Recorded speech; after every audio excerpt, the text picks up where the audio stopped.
En Juan 7 nos habla que Jesús iba a asistir a una fiesta judía que se llama la fiesta de los tabernáculos.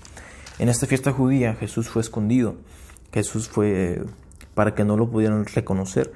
Y en un momento a otro empezó a enseñar. Ahora, muchos judíos no estaban de acuerdo a lo que él enseñaba.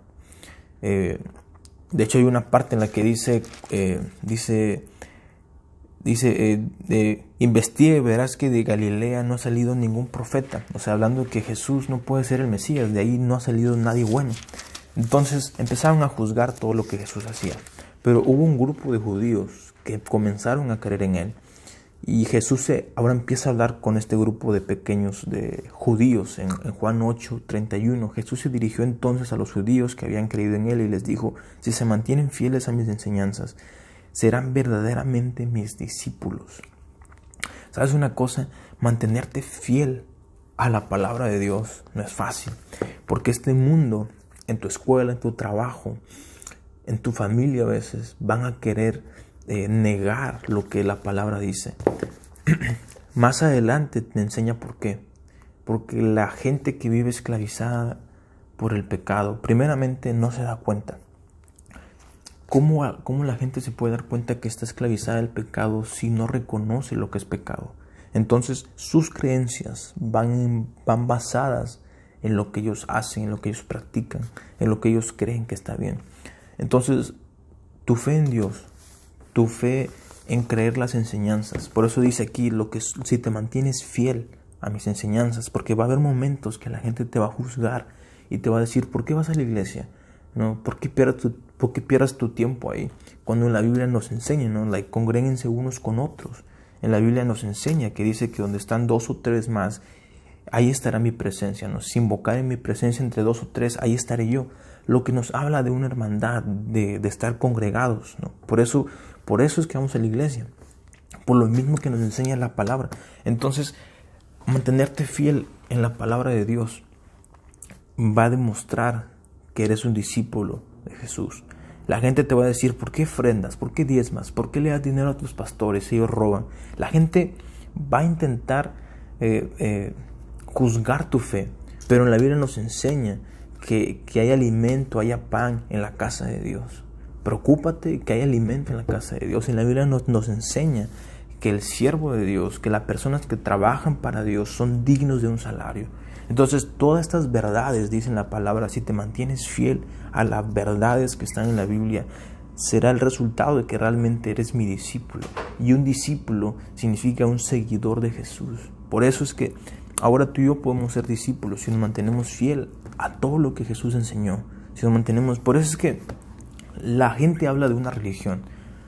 Y la palabra religión significa algo que te acerca a Dios. Entonces, por eso si te preguntan, ¿no? ¿Cuál es tu religión? O sea, te preguntan, ¿qué es lo que te acerca a Dios? Por eso es que nosotros respondemos cristianos. A mí lo que me acerca a Dios es Cristo. Bueno, es algo que, por si no sabías el significado de religión. Por eso es que nos decimos cristianos, porque creemos que Cristo es lo que nos acerca a Dios. En el siguiente versículo dice: si se mantienen fieles a mis enseñanzas, serán realmente mis discípulos y conocerán la verdad, y la verdad los hará libres. ¿Sabes una cosa? Hay mucha gente, como ahorita decía, el pecado ciega.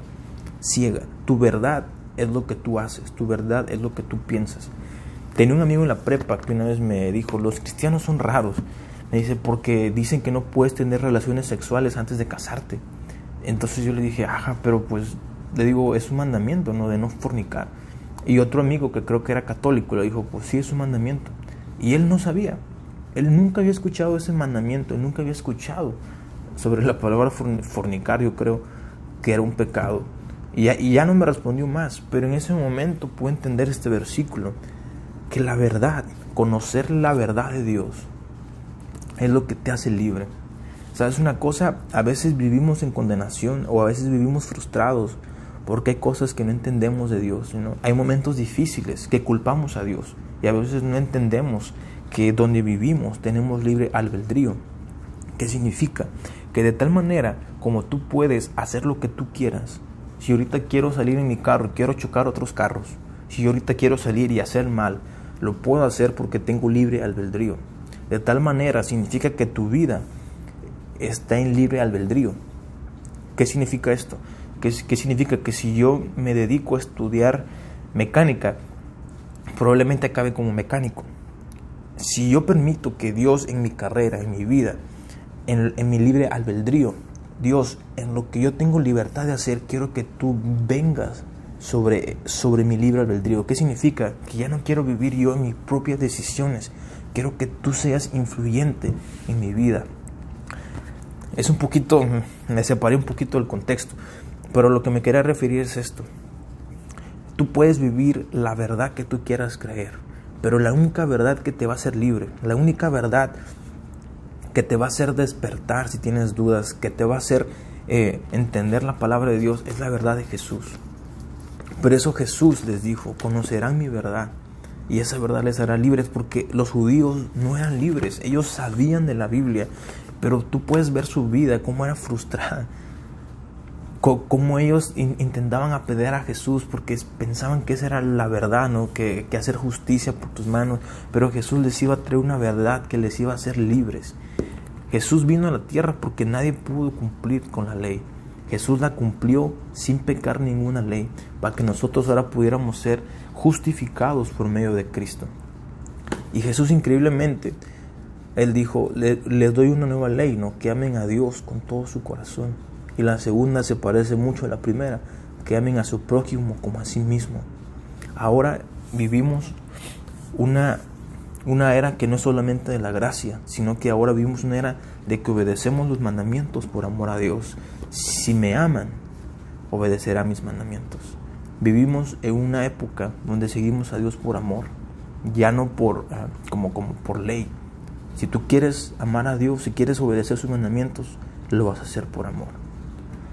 Bueno, un pequeño devocional, espero que te haya servido. Dios te bendiga.